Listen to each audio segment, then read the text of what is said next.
kumsimina Oktober kani piningare Kona kupaon Myanmar Baptist Convention MBC na Minister Sandi na siya tiyaring puwesan na ipopikain dong siya tenungin manun opi siya te kung kapag siya na siya tenungin manun na Minister Sandi kami tidak ada keputusan masa bersih langsung dengan kami tidak ada. Baik itu dia tidak hipot, dia mereka hipot sampai penaya siapa kan? Dia tidak tahu tiga dua. Hei, pada kamu tidak tahu mau ni saya. Mereka sudah kita nabi nabu, kalau kita belum sampai kita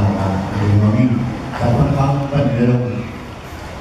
tapi belum lama berkami kopi semua di budaya acara dunia yang ada di Maya Chin Baptist Church Osaka siapju Naikon kita tahu siapju Makau siapju Sunyanya so kita datang kita lihat kalau besar saya dari susu bacau yang berhasil apa itu mengenal lo kemudian it is my great pleasure to bring Pastor Samuel to the operation please to the Pastor Samuel is originally from Korea, but he served the Lord in New York City and found strength from New York City. Am I right? Yes. Okay. Please come in whenever Tua bisa dipikasi. Ipopi siate siamate, opi pate, pasal makai, bumi makai, kanto makai. Si ipopi semua azu amro jangan internet soal atau Taiwan. Pasien atau tinggal atau tinggal atau mina. Yang itu yang dia berbeda kayak di rumah mina pasien. Purifikasi semua internet payah sudah kau kan ini kita ni semua. Pasien hari nasi, kita ini mana hampir sebenarnya orang itu.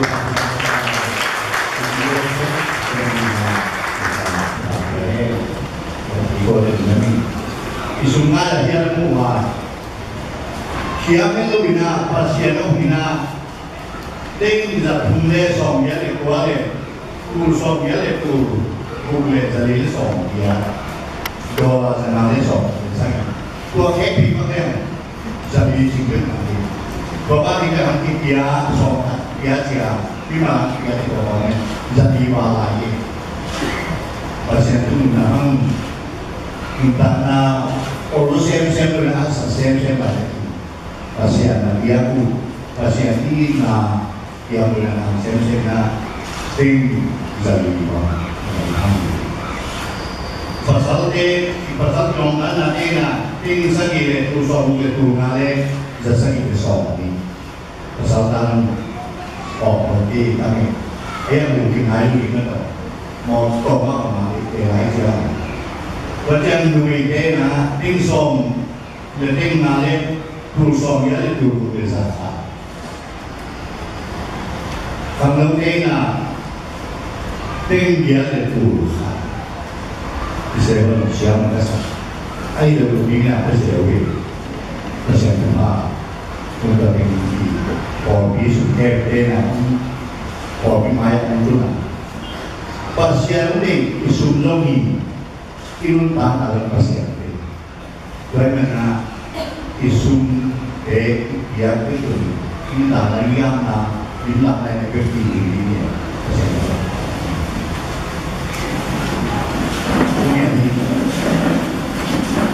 lungam nge pasia nan alam dan buat paning makan nana sama di lam nana kau buat dia dong tadong ka panen kisah tersebut apa isakat kunsunga mengalir komunikasi lagi ting dari bawah namanya komunikasi kinkuan kini ni malu kinkai kejauh kalau dia berdoa Tuhan dia satu ting jatuh songnya dikuat tu songnya itu dari songnya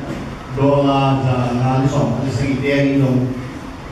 pasal dia lagi ting sakit itu song itu ngale sakit song dia itu lumai dia lagi ting song itu ngale itu songnya itu berzat itu kamu dia ting dia itu itu namanya komunikasi ông sáng là kama di mong saya di semua bangin kan tanah lo komunikasi ông sáng là hari ông sana apa kedenya biar kita lumut naung nak pose na mai lama kiam niam tuglomin takan to sen namun nang kongin nawo biar dia nawo tạm lót hoặc là cây mình ăn rồi mà vài cái được phong tiền ăn ra mà dễ cái được phong tiền ăn tạm lót phong tiền nào mà không phải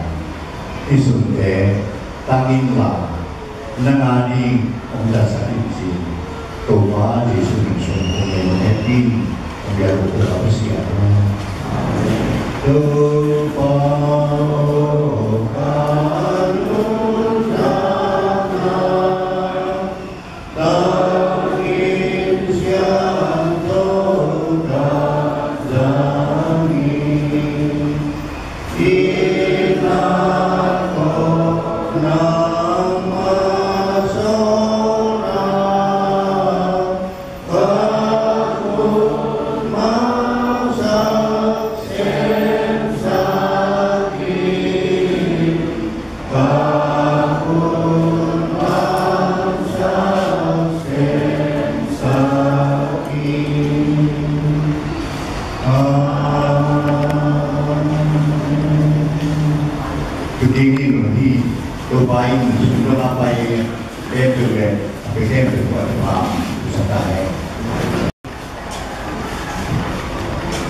ကျွန်တော်တို့ကိုယ်ရဲ့ဘုရားဖြစ်ပါတယ်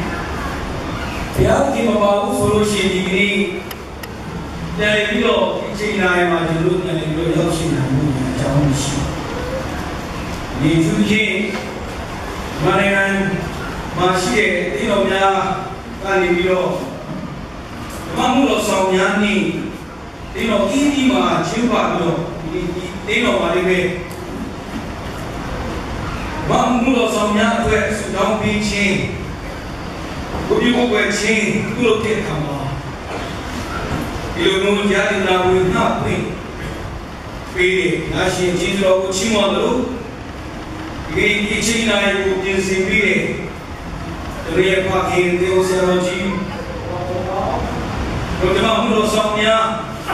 တင်းချောင်းများနေယုံကြည်သူညီကောင်မောင်မများအစီအတိုင်းထူးပဲ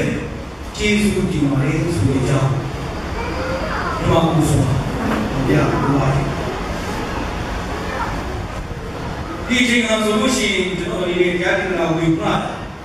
ဒုတိယအချိန်တော့ဖြစ်ပါတယ်2004ခုနှစ်တုန်းကမြို့ထဲမှာရရှိဖို့တော့လည်းပိုင်းကျွန်တော်ဝါချင်းကြားတင်လာဝင်ရဲ့ဝင်လာခဲ့ပါဒီနေ့ကကျွန်တော်တို့ဒုတိယအချိန်ဝင်လာခြင်းဖြစ်ပါတယ်ဒီနေ့ဘာမှမလို့ဆောင်ညာနေမှာဝင်လာရတဲ့အခါမှာဒီမှာရှိတဲ့တော့ဆရာကြီးများနဲ့တော့ဆရာများရဲ့ရှိတို့ပေါ်ဆောင်တဲ့များရဲ့ရှိရတဲ့ကလာဝင်လာဖို့ဖြစ်တဲ့အခါမှာဒီနေ့တော့စဉ်းစားမိတယ်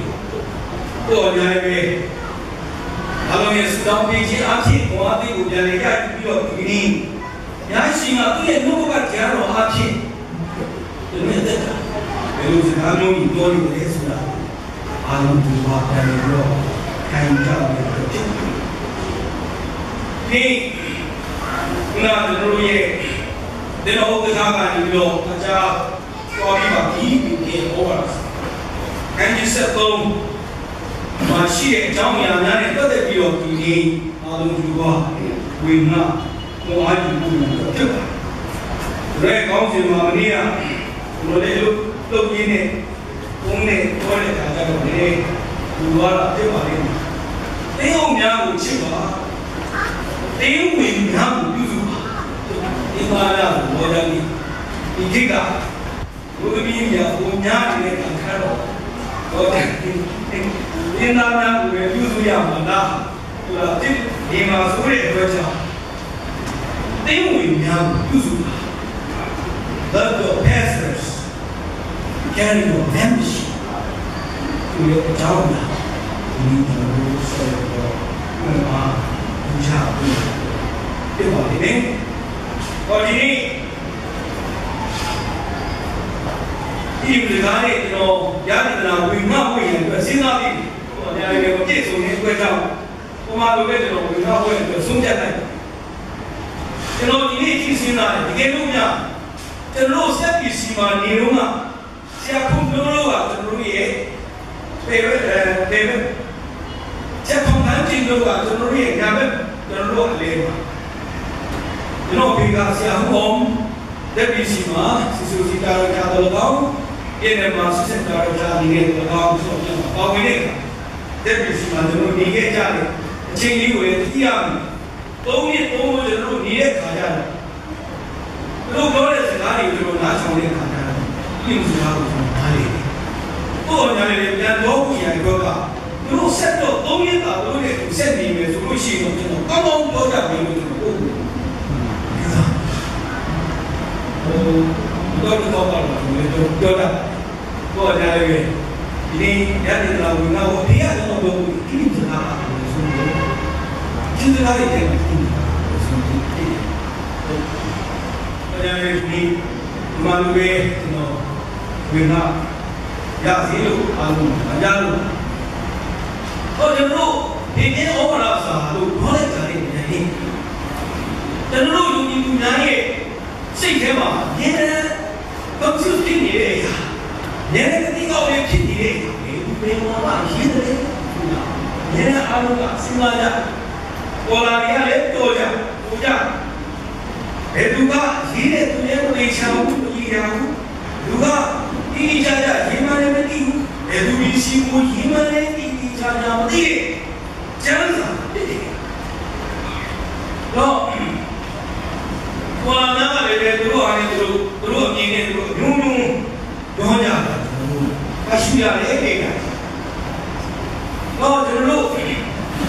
လေမင်းကတော့ဘာလို့လဲဆိုလို့ရှိရင်ဘာကတော်ရီဘောကရေးပြီးတော့လူကဘာသာပြန်တာဖြစ်လို့ပြီဆိုတော့လေမင်းကဟိုလေဟောညာလေးကသူရဲ့ကျွန်တော်တို့ရဲ့ဒီတော့ဖခင်ညာတည်တယ်ဒါသူရဲ့ကတော့ဘာလို့လဲဆိုလို့ရှိရင်ဘာဒီတာဖြစ်ရှင်းဆုံးနဲ့ကျွန်တော်အချိုက်ဆုံးကပြောတဲ့သူကတော့ဘယ်လဲဆိုလို့ရှိရင်ဟုတ်ကဲ့ပြောတဲ့တကားပဲဖြစ်တော့ရှိဒီရဲ့ဩဝါဒစာကိုတော့သူရေးတယ်ဆိုတာဘုရားသခင်ကဘာလေးကပါလဲကြားပြီးနေမှာလေဘယ်ကတော့အားလုံးတော့ဒီဘယ်ဝါရေးတယ်သူစီကိုရေးတယ်ဆိုတာချက်ဒီနေ့ကျွန်တော်နှလုံးသားထဲမှာဘုရားသခင်ကဒီစီမမရှိတဲ့ယုံကြည်ကိုရောက်စီတိုင်းတော့တော့မဟုတ်လို့ဆောင်ရတော့တော့ရေးသားထားခြင်းဖြစ်တယ်ဆိုတာကျွန်တော်ခံယူလို့ရတယ်။ဒါဆိုကျွန်တော်တို့အတွက်အတိတ်ပဲရှိတော့ဘုရားရဲ့နှုတ်ကကြားတော့ဖြစ်နေတယ်။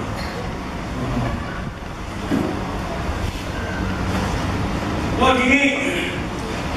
ဒီရဲ့ဩရာစာပေါ်ပေါက်လာဖို့ရတဲ့ဒီသားလာဖို့ရတဲ့နောက်ခံတိုင်းတော့နှစ်ခုရှိတယ်လို့ပြောပါတယ်ဆိုပါတယ်။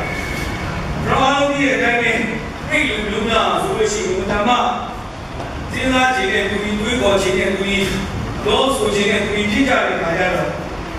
တို့မှဓမ္မတို့မှလေးနဲ့ထားပြီးတော့တို့ရဲ့ဘဝအသက်တာကြီးကိုချင်းချောက်နေတဲ့အရာချောက်တတ်နေတဲ့အရာကဘာလဲဆိုလို့ရှိရင်စိတ်မှန်ခြင်းနဲ့မစိတ်မှန်ခြင်းမြင်ရခြင်းနဲ့မမြင်ရခြင်းယာယီနဲ့ခါရဆိုတဲ့အရာကတို့ရဲ့အသက်တာကြီးမှာအင်မတန်မှရှုပ်ထွေးနေတဲ့အကြောင်းအရာကို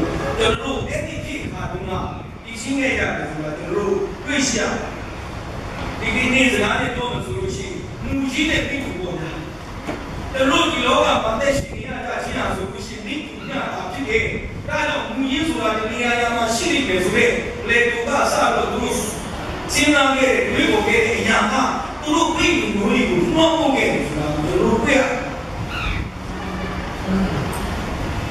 ဒီလောကမှာတကယ်တက်ရှိခြင်းဟာဆိုလို့ရှိရင်စမဆုံးနေပြီမပြည့်စုံဘူးကျွန်တော်ရဲ့စုံရင်ခြင်းကျွန်တော်ရဲ့ပြည့်စုံခြင်းဟာတနည်းအားဖြင့်ရှိအောင်ရစေတဲ့နော်လေးရဲ့တဲ့ယုံကြည်ချက်ရှိအဲဒီယုံကြည်ချက်ပေါ်မှာတရားရဲ့နောက်ကတရားတော်ကိုပေါ်ပြခြင်းတဲ့အတွက်ကြောင့်ဒီမြေဩဝါဒစာရေးတဲ့သူကနေပြီးတော့မင်းတို့ရှာနေတဲ့အမှန်တရားဆိုတာကမင်းတို့ရှာနေတဲ့မူရင်းဆိုတာကယေရှုခရစ်တော်အဲ့ဒီယေရှုခရစ်တော်ကိုသူဆောင်ရတဲ့တည်င်းကောင်းတယ်ဆိုတဲ့အကြောင်းကသူကပြောချင်တဲ့အခါမှာဒီသာထားခြင်းထုတ်ပေါ်လာခြင်းဖြစ်တယ်ဆိုတာကိုကျွန်တော်တို့သိရှိရတယ်။ဒီအလောကမိုင်းကြီးရဲ့ပြောရမယ်ဆိုလို့ရှိရင်ယူလူမျိုးများကဘာလဲဆိုလို့ရှိရင်သူတို့ကဘုရားသခင်ကိုညီညီသိတယ်ဆိုတဲ့ယူလာလူမျိုးများရဲ့နောက်ခံမိုင်းကြီးဟောဒီမှာညှို့ကြည့်တဲ့အခါမှာမောရှိလူတိုင်းကပြောတယ်ဘုရားသခင်ကမောရှိကိုပြောတဲ့စကားကိုတို့ဘုရားကခန်းကြီး30ရဲ့ပုံငယ်20ကိုတို့ကြည့်တယ်ငါမျက်နှာကိုမြင်ပြီးတဲ့ရှင်မောသူတဆုံးရောက်လာရှိဘုရားသခင်ရဲ့မျက်နှာကိုမြင်ရဆိုလို့ရှိရင်အဲ့ဒီလူကမရှိဘူးအဲ့ဒီလူကသိရဆိုရင်ဘုရားကြီးကပေါင်းလို့နေတာကိုကျွန်တော်တို့တွေ့ရှိရတယ်အဲ့ကြောင့်လည်းယာကုပ်ဒီအကျဉ်းအမှကောင်းတဲ့ဘာနဲ့လို့သူကဒီနာဆိုပြီးတော့တို့ဒီဘက်ကဘာလဲဆိုလို့ရှိရင်အဲ့လိုရည်ရွယ်ပြီးတော့ငါဒီဘုရားကြီးကိုမျက်နှာချင်းဆိုင်မြင်ဘူးတော့လေအသက်ချမ်းသာညပြီဆိုတော့ဘာလို့ရခန်းကြီး30နဲ့နေ30ပေါ်ရထားတဲ့ကြောင်းကိုရှိရဟောဒီတို့ကဖတ်တဲ့ဘာကျမ်းစာလေးကိုတို့ကြည့်တဲ့အခါကျငယ်ဆက်ရှိကိုကြည့်ကိုတိလို့စိတ်ချ纪念，我最多是纪念，我最钱，那个人嘛，啊，业绩录一点数了，这录阿龙啊，一家的，多家的，数家，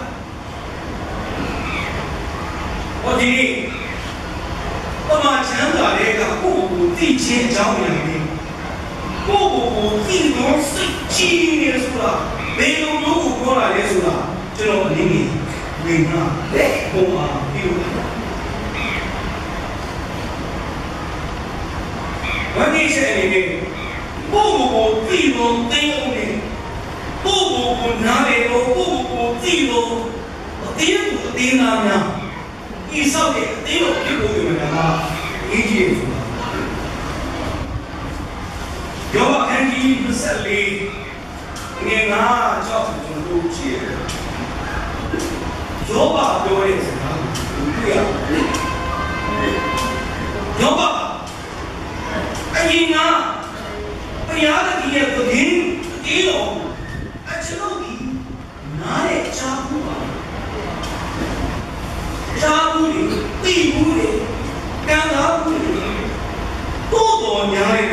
下空的，不老不热心的，你妈不要，我的，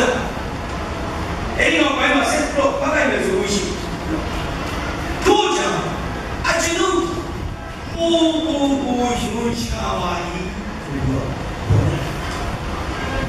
我这边干嘛？这是微信的，本牙的听过年轻，本牙的听过对性，出了他。我年轻起，我最年轻，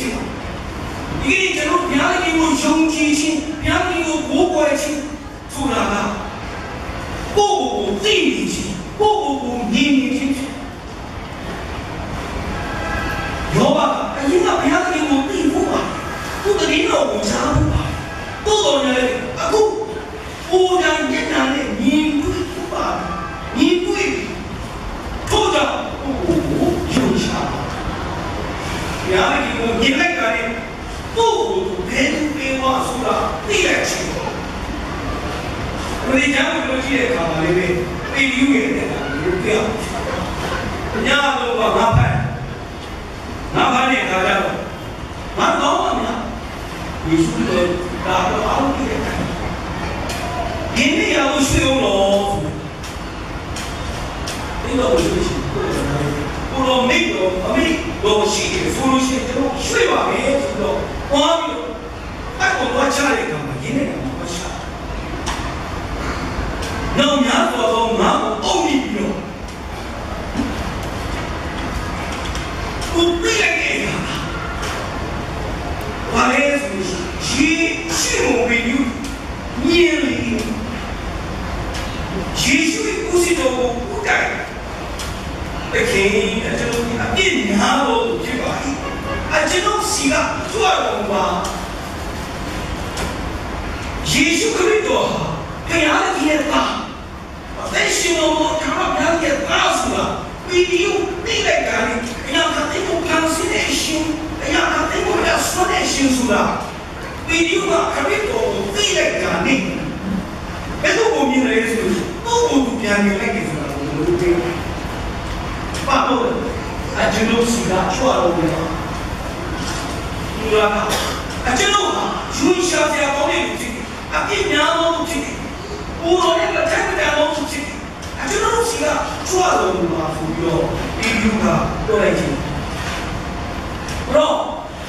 哎呀，你我用的钱给定钱是差不多压岁钱，他们都不最清楚了啊，这个点都点哪样的？这个肉饼别都别往哪里说了，不新鲜。我们老上哪里？我别都别说了，必须进去的。因为以前吃的那个，这个肉饼进去。当然了，我对我是纪念的，我对我是你们纪念的东西，因为都上面那个阿罗的嘛，纪念的这点出来，你这个会顶我干吗？啊，你讲，给定金是啥？ ရဲ့ဒီကိုမြင်နေဒီကိုဒီနာနာကဒီကိုဆရာကြီးကိုမြင်နေဒီကိုဆရာနာကဒီကိုဒီနာကြီးကိုမြင်နေဒီထောက်သားကမုဒ္ဒရီကိုမြင်နေမုဒ္ဒရီကဘုငယ်သားရဲ့အားရချက်ကိုမြင်နေဒီရောက်နေဒီရောက်ကိုမြင်ကြဟုတ်လားဒီကိညာဒီကိုကျွန်တော်ယုံကြည်ခြင်းဆိုတာညာဒီကိုကျွန်တော်ဘုရားခြင်းဆိုတာသူတို့ဘာကိုမြင်ခြင်းချက်ကိုပြန်လေပြီးတော့မြင်ခြင်းကိုပြန်လေပြီးတော့သိခြင်းဖြစ်တယ်ဆိုတာကိုဒီကိတမန်ကျမ်းစာကကျွန်တော်တို့ဒီမိကြည့်ကျွန်တော်ပြောတာတော့ဘုရားကတော့မပြောစရာလို့တော့အဲဒီဒီကိုပြတော့ကျွန်တော်သိလားကျွန်တော်မရှိတော့မှာအင်းကြီးလေးတော်ကကျွန်တော်တို့ကိုထိုးပေါင်းလို့ဆိုပြီးတော့ဒီနေ့လူချမ်းရှိတယ်အဲဒီမှာဘုံရောဓာတ်ရီအားလုံးကိုအင်းကြီးလေးတော်ကဖြစ်တယ်ကျွန်တော်တို့ကတော့တော့ဖြစ်ပါတယ်ဘုရားမှာကနေချင်းလေးတော်ရှိတယ်အဲ့ဒါကိုလာတော့ထိုးပေါင်းရှိတော့ကိုယ်တော်အားရမယ်ကြောက်ရမယ်ကိုယ်တော်ပေါ်တယ်ခါကျတော့ဒီနေ့စဉ်းစားတယ်ဒီလည်းရှိတယ်အော်တော့ဒီလိုလေးမှာတေကောက်စကားတော့ရှိတယ်နည်းတော့ရှိတယ်ဒါနဲ့လည်းမပြီးလို့လည်းမြင်လိုက်တယ်အဲ့ဒါနဲ့ခေါင်းပြန်လို့တယ်အော်ဒီတော့လည်းရှိမှမဟုတ်တယ်ဒီလိုလေဒီမှာချောလို့ဘာမှမဟုတ်ဘူးလေတော့လည်းကတော့ဒီကိုရှိတာလေအဲ့လိုကြီးနေတော့တော့ညတော့တော့ဒီလိုဒီမနေ့ကကိုလိုကိုဘာလို့ကိုလာကိုလဲဒီမှာတော့ဒီမှာတော့ဘာရှာလဲဆိုတော့စဉ်းစားဘုံခါတော့လေတော့ကိုမကြည့်လားဒီခါတော့ပေါ်လာတဲ့ခါကျတော့ကျွန်တော်လည်းမချင်နိုင်ဘူးဒီဘုံလူဒီကိုလာခဲ့နာကခုံတော့ကညအိခါကြီးမှာအော်ဒီလေးကိုအေးစီစီတော့ပြီးတော့မတော့တာနာခုံတော့ဘူးမရမဖြစ်ကြဘူးဘယ်သူမှလည်းပြတ်တော့မရှိဘူးလင်းကပါစအရင်များတဲ့အတွက်ကြောင့်လင်းကပါစအရင်ဟာပေါ်မှာရှိတဲ့အတွက်ကြောင့်သူတော်မှာတော့လူတော်မှာတော့လင်းတော့ပြဿနာတက်တဲ့အများကြီးရှိတယ်ဒါကြောင့်လင်းရဲ့ပါစကိုလည်းတော့အားလိုက်ပြောလိုက်တယ်အဲ့တော့ငါပြောလိုက်တဲ့ခါတော့ဘာလဲမပေါ်ဘူးအဲ့ဒါဘာလဲမပေါ်ဘူးအဲ့ဒါနဲ့ဆရာမရှိလို့အေးကြီးလာတယ်လည်းပေါင်းနေဘူးလေတို့ဒီနေရာမှာပါလေဒီနေ့တော့ဒီတော့တရားကိုဒီတော့ပဲအဒီကိုဒီနာလာလေဆရာကြီးနဲ့အားနဲ့ချက်ဒီကိုပဲပေါ်ပြီးတော့ဒီခုတန်းစီပြီးတော့ညီနေတာတရားဒီကလည်းဒီနာကြီးအားနဲ့ချက်တဲ့တရားတော်ဘာလို့ဒီကဘာသာကိုကျေကိုဒီကဘာသာဟောပေါ်ပြီးတော့ဒါလည်းညီနေတာအဒီထောက်ဒီကလည်းရောက်တဲ့ဒီရောက်တဲ့အားနဲ့ချက်ကိုပဲကျွန်တော်တို့ကညီနေတဲ့အခါကျတော့ဒီတော့မှာမဖြစ်တဲ့ပြဿနာတွေလို့အားခဲ့ကြတာဒီပြီးတဲ့နိုင်ပြီးတဲ့နိုင်ချိန်ပြီးတဲ့ချိန်ဝိညာဏကိုကျွန်တော်အသေးတော်ဒီကနေ့ရှင်းဆောင်ရကြတယ်။အဲကြောင့်ဒီကနေ့ဒီစီဝါမရှိတော့ချစ်တော်ညီကိုမှာပါတယ်။ကျွန်တော်ဘုရားရဲ့ဒီကိုယုံကြည်ရဆိုတာယေရှုခရစ်တော်ကိုတည်ထွန်းရဆိုတာတရားရဲ့ဒီကိုဘိုးွယ်ရဆိုတာကဘုရားကိုမြင်ဖို့တော့ကိုမြင်ပြီးတော့ကိုရဲ့အသက်တာကိုမြင်စီနေတာဘုရားတရားတော်အားဖြင့်အမြဲတမ်းပြုတ်ကြည်နေရတော့အသက်ဒီဒီကျွန်တော်ကြည့်နေလို့လည်းအရေးကြီးတယ်ဆိုတာတို့ဒီဟောအားပြီးလို့ကျွန်တော်ဒီကောဒီနာရှိတဲ့ဘယ်လိုမှလည်းမပေါ်ရဘူးရှိ။ဉာဏ်နဲ့စစ်စစ်ကြီးမရှိတော့ဘူးတဲ့။လူရှိ။ဉာဏ်ဝုမဲ့ကိုရှင်းနိုင်ခြင်း။ဘာကျွန်တော်ရဲ့အသက်တာအမြဲတမ်းပြန်လည်ပြီးတော့စဉ်းစားရမယ်၊စဉ်းကျင်ရမယ်။ဒီစဉ်းစားရမယ်။ကျွန်တော်ရဲ့ဘဝတွေ့ရအသက်တာရှင်းတာနိုင်မှုရအတွက်ကျွန်တော်အမြဲတမ်းပြန်လည်ပြီးတော့စဉ်းစားရမယ်ဖြစ်တယ်။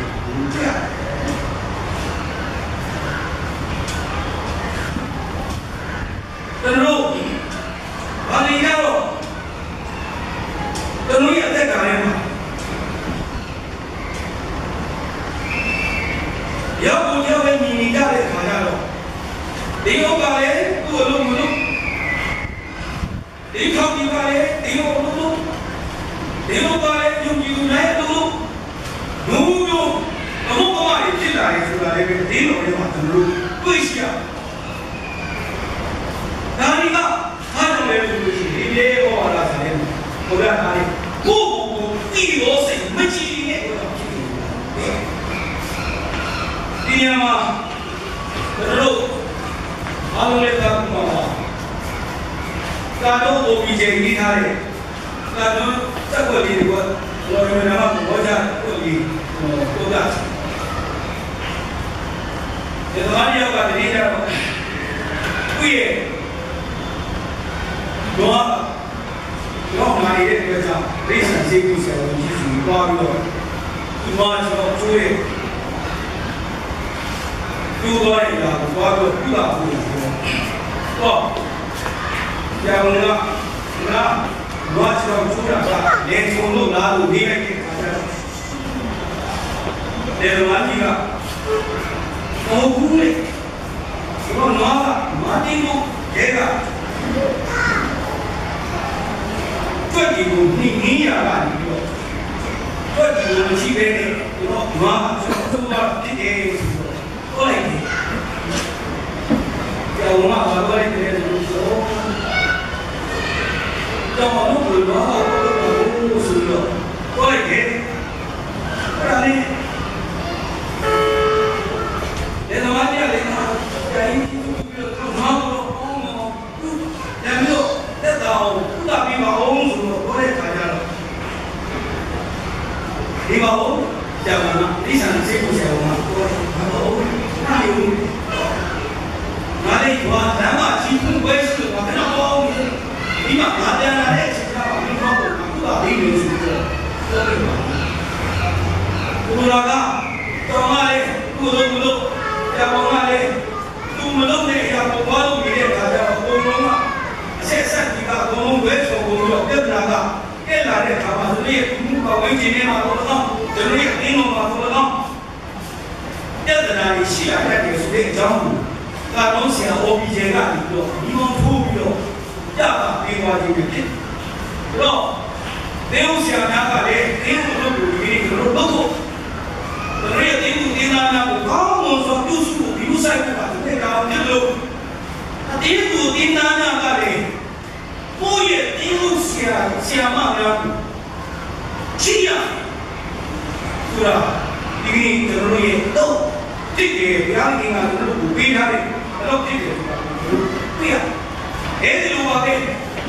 ဘာလို့ဆောင်ရတာလဲတက်တက်ပါလာနေတီးကြကြနေနမကံကလည်းဘုရားရဲ့ကျင်းစီကရရှိရဲ့ယူပါယူတဲ့အနည်းတော့အမောင်းကိုဥဆောင်ရဖြစ်ပါတယ်ဒီကုတိနာနာကလည်းလာလို့ဆိုတာတို့ရဲ့အယုဆရာများအတွက်ဥဆောင်ကောင်းပြီးလို့ပြောပါတယ်တို့ဒီကုတိနာနာကဒီနာကဆရာများတို့ဆရာကြီးဆိုလို့ဝိညာဉ်ဘဝအပြည့်နဲ့ရှိကြမှာပါပဲဆိုတော့အမြဲတမ်းကျွန်တော်တို့ကိုဝိညာဉ်ဘဝကြီးကြီးဟိုတဲ့သူမျိုးပဲကြည့်ပြီးတော့ကျွန်တော်တို့ကဆိုသူ့တော်ပြီးနော်ဗီနေဒီမီစီဝါမရှိတဲ့ဒီကုတိနာနာတေယုဆရာကြီးကိုဘာလို့ဘယ်နဲ့သာဆူတောင်းကြတာရနာနေတေဖာဘိုးရပဲတော့ဆရာကြီးဆူတောင်းတော့ဆရာတော်မရှိဆရာတော်ဆူတောင်းရအောင်ပါတယ်ဘယ်လိုနော်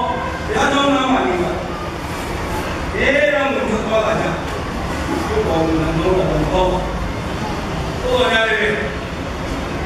အဲဒီကြောင့်မှာတို့ဒီမှာလာဆူတောင်း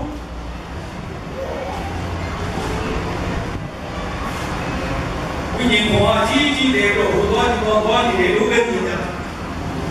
ဟာဒီနေ့တို့ဒီဒီနာနာရဲ့မဟာလေးရှိတယ်ဘုရားတို့ဆက်ပြီးလို့လေဝိညာဉ်ဘဝနဲ့ရှိတယ်ကျွန်တော်အားနေရှိတယ်အဲ့ဒါတို့ချုပ်ပြီးရဲ့ရှိတယ်ကျွန်တော်အမြဲတမ်းပြုပြီးပေါ်နေတယ်ကျွန်တော်ဒီသားကခင်ခင်တက်လာနေကျွန်တော်ချုပ်ပြီးရဲ့ရှိနေရှိတယ်ဒီရကို ကြောင်းနေအတိရှိရှိနေကျွန်တော်တို့ကျင်းဆန်ဖို့ဘောမကြောက်တာဘုံကြီးကိုဒီကလိုအားရှိဒီမှာတော့ဒီမှာဘောကြရဲသူကတော့အတော်ကြီးတဲ့ကဘောမတ်ကတော့ဘာလဲဆိုလို့ရှိဘူးလေဒီကတော့လည်းမဟုတ်ပါတန်ရရှိတဲ့ဘူးဆိုတာလေဒီလိုပဲဒီလေကမှကြားဟောပါလေဒီလိုမျိုးဒီလေမှာတော့ဘာလဲဘောမတ်တဲ့ဘူးတဲ့ဘောမတ်ကဒီမှာဒီအတိုင်းပဲဒီယေရှုခရစ်တော်ဒီခံရတဲ့ဂျုံကြီးနော်ဒီချာနာအချမ်းသာပေါ်လာတာဘောမတ်သူ့ရဲ့တငယ်ချင်းမိတ်ဆွေများနဲ့မရှိဘူးဆိုတော့သိတာဘာလို့လဲဆိုလို့ရှိယေရှုခရစ်တော်ရှင်ညာချတော်ပရမချင်းဒီလိုများစွာအဲ့လိုချွာလာတဲ့အချိန်မှာဘောမတ်ဒီတော့တက်ပေါ်သွားတယ်ဆိုတာကိုပြောရတယ်ဒီရကကျွန်တော်ကအင်းကိုဒီရဲဆိုလို့ရှိဒီကျွန်တော်ရဲ့မိသားစုဖွဲ့ဖို့အားနေချင်းဘယ်တော့ဘောမတက်ပါချင်းကျွန်တော်ရဲ့အားနေချင်းဆိုလို့ရှိကျွန်တော်တို့ကဆုံးရှုံးမှုဖြစ်စေတယ်။ဘောမတို့ရဲ့တကယ်ချင်းမိတ်ဆွေများနဲ့အတူမရှိမနေခဲ့တဲ့အတွက်ကြောင့်ယေရှုခရစ်တော်သူ့ရဲ့ဆရာတော်ယေရှုခရစ်တော်အတ္တမအုပ်ဆုံးတွာလာတဲ့အချိန်မှာသူဟာဒီလိုသူတကယ်ချင်းများကတော့ပေါ်တော်တဲ့ဟေးဘောမလူတကယ်ယေရှုခရစ်တော်လေးညာနေပြီးတော့တွာလာပြီးကိုယ်ရဲ့တဲ့ရှိပြီး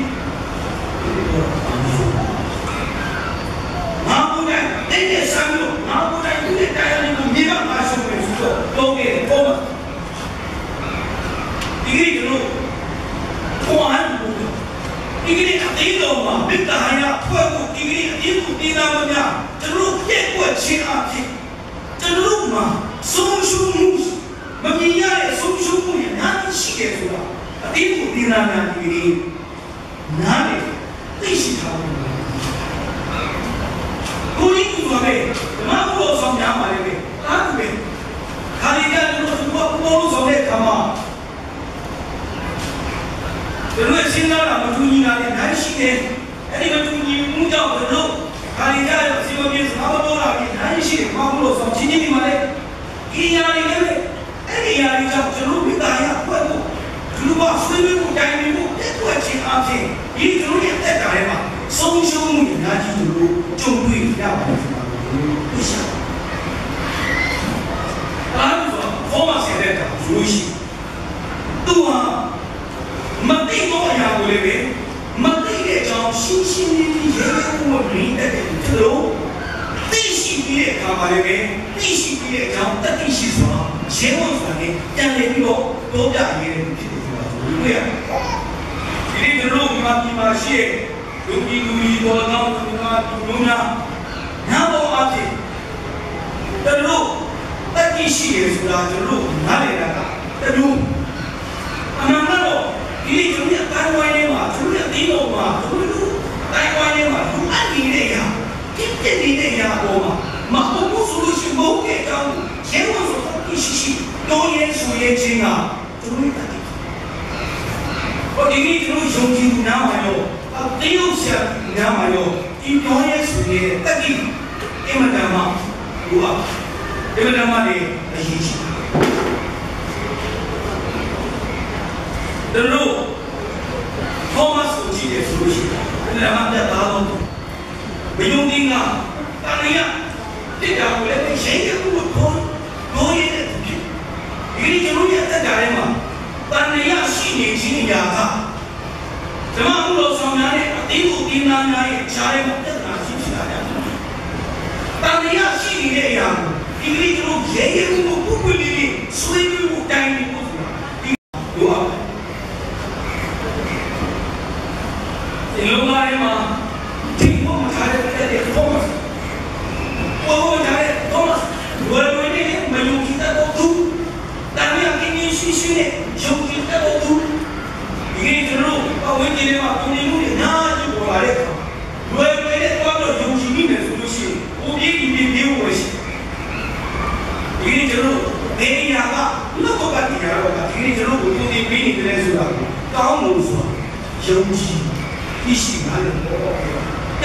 ကိုယုံကြည်သူများပြတ်သားသောဓမ္မမှုတော်ဆောင်များဖြစ်ဖို့ရည်ကြည်ဘောမဆာဆိုလို့ရှိယေရှုခရစ်တော်ကလည်းအားလုံးတို့ကျမ်းစာထဲမှာတော့ပါဘူးအိန္ဒိယနိုင်ငံကိုတွားပြီးတော့အာဏာပြုတ်ဖို့ရတယ်ကိုယ်ကလည်းသူတို့ကမာကအိန္ဒိယလူမျိုးဖြစ်အိန္ဒိယလူမျိုးရှိကိုတွားပြီးတော့တေလိုလူမှပြတော့ပေါ်တယ်အေးဦးမင်းတို့ဘာလို့အပြည့်နဲ့ဘာလို့လာဘောမစင်သွားပါနိုင်ရဲ့ကြီးစုတည်တဲ့ရှိတယ်သွားပါဘောအဲ့ဒီနေ့ကတော့အိန္ဒိယနဲ့ဂျေရုဆလင်နဲ့ကုန်းတွေနေတဲ့ကုန်းတွေရောက်ရှိတယ်အပန်းနာမည်ဆိုတဲ့ကုန်းတွေရောက်ရှိသူကအမြဲတမ်းတွေ့လို့ရှိတဲ့အခါကျတော့အိန္ဒိယပြည်သန္တဘောရဆိုတဲ့ပြည်ကြီးကပြောသူ့တို့ရဲ့နန်းတော်တိဆောက်ဖို့ရတဲ့ဒီကလူမျိုးများဆိုလို့ရှိရင်ဒီလိုမှမနာမှကျွတ်ချင်တယ်ဟောဒီကတော့လူစီကဒီလိုမှဝါရှာပါလို့ခိုင်းတယ်တော့အဲ့ဒါဆိုလို့ရှိရင်ဒီလိုမှဝါရှာပါလို့ဟောဒီလိုပါနေဒီနာမနေတော့ထိုင်လို့တော့လူကြီးကြီးနေတယ်ရှိဒီရှိတော့ဘာလဲပြီးတော့ဘာလို့လဲမိတဲ့ခါကျတော့စကားလည်းပဲဟိုကဒီမှာဟိုကဒီပြကြမှာဘာလာရှာလို့ဒီရှိဒီတော့မှာဒီလိုမှအောင်းတဲ့ကျုံတဲ့မှာရောက်ရှာတော့ဟာဒီအဲ့ဒါဆိုလို့ရှိရင်အဲ့ဒါဟိုမှာထိုင်နေတဲ့ဟိုဒီလူမျိုးတော့မဖြစ်တာဒီစီဘောမစမတိအောင်ဒီရှိပြီးတော့လည်းအတစာချုပ်တာဘာချုပ်ပြီးတော့ဒီရှိပြီးတော့ဘောမစတာဘောမစတာပါရောအဲ့ဒီအချိန်မှာရောက်လာတဲ့အခါမှာအပန်းစတာဘောမစလူလေးဒီလူကအများရဲ့အထင်ဟုတ်လားလို့ပြောရတယ်ဘောမစတော့လိုက်ပါဟုတ်ပါဒီလူဟာအကျွန်ုပ်ရဲ့အရှင်အကျွန်ုပ်ရဲ့အခင်ဖြစ်ပါလေဆိုတော့ဘောမစတာဝန်ခံပြီးတော့လိုက်ပါအဲ့လိုနဲ့အဲ့ဒါဆိုလို့ရှိရင်တို့ဒီမှာလောင်းလိုက်တဲ့အကြောင်းပါသူ့ရဲ့အကြောင်းပြီးတော့ပါလို့ဘောမစတာညာတော့ဘောမဘောတော့မတဲ့တော့ဘာလို့စတောင်းနေဘာစတောင်းနေခါတယ်ဘာလဲဒီဆုံးဖြတ်ချက်ပြန်လာပြီးတော့အိန္ဒိယရောက်အဲ့ဒါနဲ့ဒီကပြည်ကြီးကဘုရားစာလည်းပဲဘာမှသာတဲ့သူဆိုပြီးတော့ဟုတ်ပြီအစနဲ့နာပြီးတော့ဒါကတော့လည်းဘာလို့ငါဘာကတော့လည်းငါဘုရားမရှိဘဲဟုတ်ပြီဟိုတော့အစနာပြီးတယ်ဘာလို့ဟုတ်ကဲ့လို့သူသွားပြီးတော့အဲ့ဒီမှာသူရတဲ့ပတ်စံကိုကြီးရတယ်ဘုံပြီးတယ်ပြီးလိုက်ပြီးတော့ဘူးမှလည်းဒီမှာမရှိဘူးဒါမှလည်းဟာလို့လည်းသူနေအိန္ဒိယပေတော့နန်းတော်ကြီးပြီးလေတော့အိန္ဒိယဘာမှမတွေ့ရအဲ့လိုနဲ့ဒါရင်းစောတဲ့နန်းတော်ကြီးကိုပြီးနိုင်ပါမလားအပြီးနိုင်ပါလေပြီးရင်ဟုတ်ပြီလားဆိုတော့ဒီလိုမှာတော့ရှိတယ်ဒီဆောက်တဲ့ဘယ်လိုတိုင်းတိုင်းနဲ့ဆောက်နေတယ်ဆိုတာဘယ်တော့ပြီးပြီလဲဆိုတာမှာတော့ရှိတယ်ဆိုတော့အိန္ဒိယပြောတဲ့ခါကျဘောမစကားပြောတယ်ဘောလားအေဂျီညီလို့မရဒီနန်းတော်ကြီးကိုမြည်ကြည့်မြင်နိုင်ဖို့ရအတွက်ဒီလောကကနေပြီးတော့ပြည်ကြီးတော့ဘာဖြစ်လဲနောက်ပိုင်းမှာပြည်ကြီးကမြင်လို့ရမှာဆိုတဲ့အတွက်ကြောင့်ပြည်ကြီးကဘောကထွက်ပြီးတော့ဘောမစကားပြောတယ်လို့ပါအဲ့ဒီအချိန်ကလည်းဘောမစကားပြီးတော့သူရှိတာသူဒီဆောင်နိုင်တဲ့ဒီနန်းတော်ကြီးအောင်လို့ရှိရင်စီရိုင်းရဲ့ဆုံးကျူးနိုင်တဲ့အဲ့ဒါဖြစ်ဘောမဆောက်ပြီးတဲ့ပြည်ကြီးကဆောက်ပြီးတဲ့နန်းတော်ဟာဆိုလို့ရှိရင်ထောင်ကပြင်းနေတဲ့ပေါင်းပြနိုင်မှာစပယ်ရှယ်ဒီဆောက်ပေးထားတဲ့တော့ဘောမဆောက်တက်တည်ခံပြီးတော့ပြည်ကြီးကိုတော့ပါတယ်အဲ့ဒီမှာပြည်ကြီးကလည်းပဲခရစ်တော်ကြောင့်လက်ခံပြီးတော့စတင်ပြီးတော့အိန္ဒိယပါဏာစတင်ပြီးတော့ဟောပြလာတဲ့အကြောင်းအနာရီပုံစံ买不如贵些呀。但第四个，Thomas， 多耶稣耶罗 Thomas， 你这路地的武器给不行。多耶稣耶罗的地，第二个呢，这路不熟。他们家的电脑嘛，路也拿不起的哦。电脑下你看嘞，这路，电脑吧，电脑那嘞不，电脑你看嘞，这路不行，电脑嘛吧，什么电脑？我过来，我们拿不起啊，今天拿不起啊，你，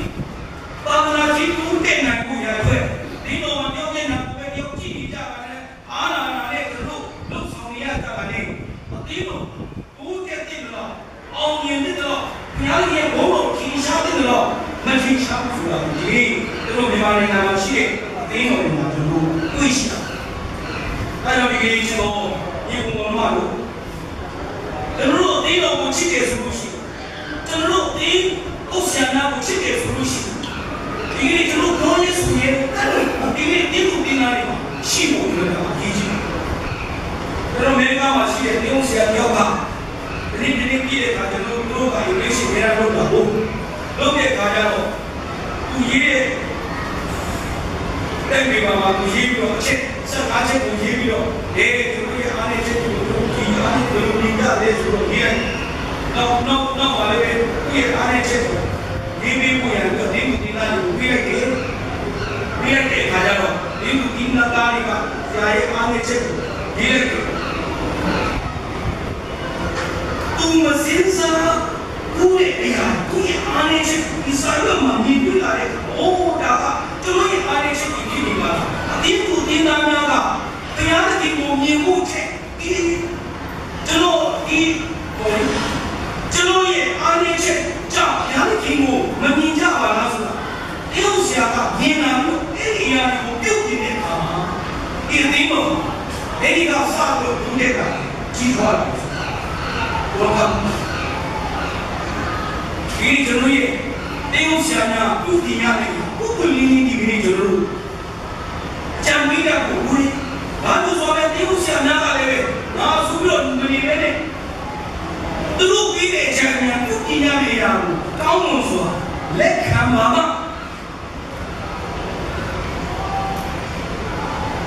第一这路啊，两个公路天下是不不两的，这来有一年啊，好了啥就这路，公里比你的呀吧，都得都不难看清楚，一样的要不难看清楚，对。你这种关键话讲哪里嘛？这路不够，七到三个，这路不够就给的东西。你这路把我山里买的这路，对的嘛？人家的人啊，最接的，我讲这路不人家的东西，这路不塑料的东西不，为啥呀？难看呀？哪不说的？这路的呢？这路也都不上分家的，那地图的那个难看呀？有的呀，为啥呀？就是那个，因为电脑下面网络上面的，让我们直接说那个，这路危险。电脑下面安那些路的路，你看呢？这路，要是多路的，两件事嘛多的，出到地路嘛，地路的那个，这路你看。俺就说，重要，人家多的。这路的电脑连干是不行，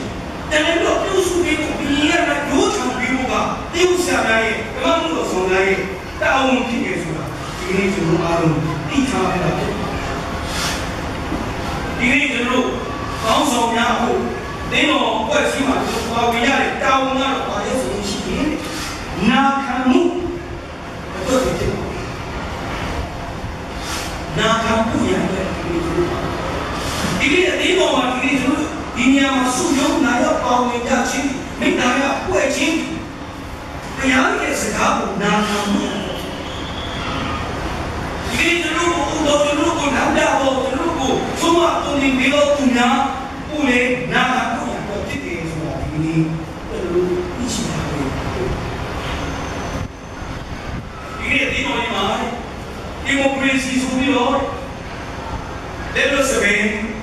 စီမဲကမ်းနေပြောကြဆိုကြလုပ်ကြတိုင်ကြပြည်နေကြတယ်စားဒီကနေ့မတမ်းမကျွန်တော်ရွေးချယ်ထားဖို့ကျွန်တော်တောင်းပေးထားဖို့သူများရဲ့စကားကိုနာခံခြင်းအဖြစ်ခေါင်းဆောင်များတင်းဦးများရဲ့ဥဆောင်မှုကို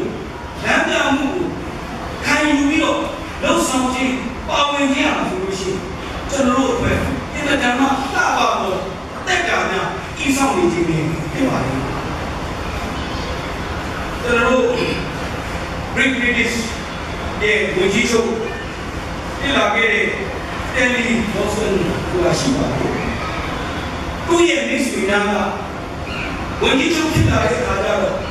သူ့ကိုပြောတာလေ။ဒါပြီးတော့သူ့ကိုချီးကျူးပုံပြုကိုရန်အတွက်သူ့ရဲ့ဘေးနားမှာရောက်ရှိလာတဲ့အခါကျတော့သူ့ရဲ့မိတ်ဆွေများကိုပြောတော့တရားရဲ့ချီးကျူးပုံပြုလာတယ်လို့ကျွန်တော်ဒီကလိုအပ်နေတာကခမည်းတော်ရဲ့ဆူတောင်းပေးခြင်းနဲ့လိုအပ်နေတာဖြစ်ပါလိမ့်မယ်။ဟောဒီနေ့တေယုံများကိုချစ်ပြီးတောင်းပေးပါ။တေယုံများကိုချစ်ပြီးအကျဉ်းနဲ့တောင်းများကိုပေးပါ။တေယုံများကိုချစ်ပြီးတွေးပေါ်မထိုးပါနဲ့။ဘာလို့ဆိုဓမ္မမှုတော်ဆောင်များတင်းကိုတင်းသားများတင်းဝင်များကိုချစ်ပြီးပြုစုကျွေးမွေးရှောင်းပြုံးကြခံပြီးစတဲ့ဒီယေရှုခရစ်တော်ကဘယ်လိုနေလဲဘယ်လိုနေလဲချစ်တယ်ဘယ်လိုနေလဲချစ်တာချစ်ပါလေဘုရားနေငါကိုချစ်ငါကိုယ်တို့ပြုစုငါကိုယ်တို့ကျွေးမွေးအမေတို့နေတော်နေစကားပြော။အဲကြောင့်